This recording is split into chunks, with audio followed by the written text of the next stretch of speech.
अगर आपको ईरान की तरह कभी अपने से बहुत बड़े या बहुत ताकतवर ओपोनेंट के साथ लड़ना पड़ा, what can you learn from Iran? These are some principles that are distilled from this war to be used in personal life. Number 1, be a porcupine.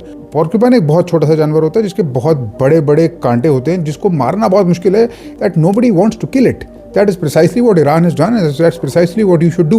By raising the cost of attacking it, by making it more and more expensive for US allies in that region to stay in that conflict. Number 2, find the weakness of your opponent and exploit it ruthlessly. Iran को पता है उनके opponent की weakness है finance, because of Hormuz, because of oil prices, democracy, because they realise जितना वो pressurise करेंगे, जितनी अमेरिकन पॉपुलेशन और पब्लिक परेशान होगी, इरिटेट होगी, उतना ही वॉर के अगेंस्ट ओपिनियन बनेगा, उतना ही Donald Trump will be pressurised because he has to win elections. Number 3, bring the fight to your ground.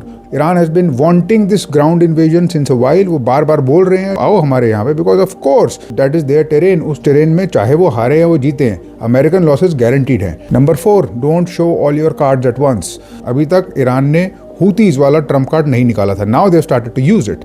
अगर वो हॉर्मूज को और बाबल मंदेब को, जो कि हूतीज के कंट्रोल में है, दोनों को चोक कर देंगे, that will be an absolutely catastrophic event for the global economy and many countries will come to their feet.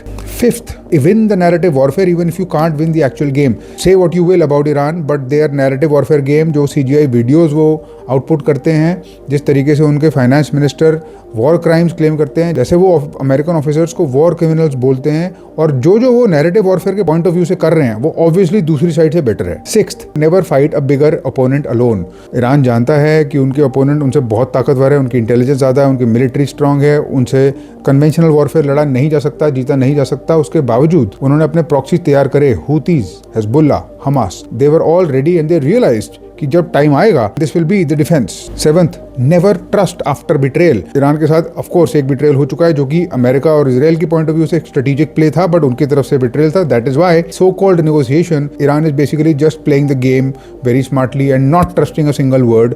और वो जब तक अब कंप्लीट एश्योरेंस नहीं मिल जाती, एक भी इंच कंसीड नहीं करेंगे. और 8 and finally, never have a single point of failure. Iran ने एग्जैक्टली यही करा IRGC के साथ, ईरान ने यही करा अपनी लीडरशिप के साथ, ईरान ने यही करा अपने न्यूक्लियर प्रोग्राम के साथ. अभी तक उनका इंटरेस्ट यूरेनियम कहीं ना कहीं बिछा हुआ है, बिखरा हुआ है, दबा हुआ है, जो किसी को पता नहीं कहाँ पर है. उनकी लीडरशिप डिकैपिटेट हो गई है. They were learning about the trend of the American side, और अमेरिकन ट्रेंड उन्होंने देख के यही समझा था कि इनकी स्टार्टिंग तो बहुत ज़बरदस्त होती है, बट फिर वो लोकल वॉर में फंस जाते हैं बहुत देर तक, और वो एग्जैक्टली प्रिसाइसली वही हुआ. इस केस में Iran prepared for a long war. IRGC is completely decentralised mosaic warfare, जिसमें IRGC के कमांडर्स एकदम ऑटोनोमसली काम कर रहे हैं, इसीलिए उनको मारना और हराना इतना मुश्किल हो गया है.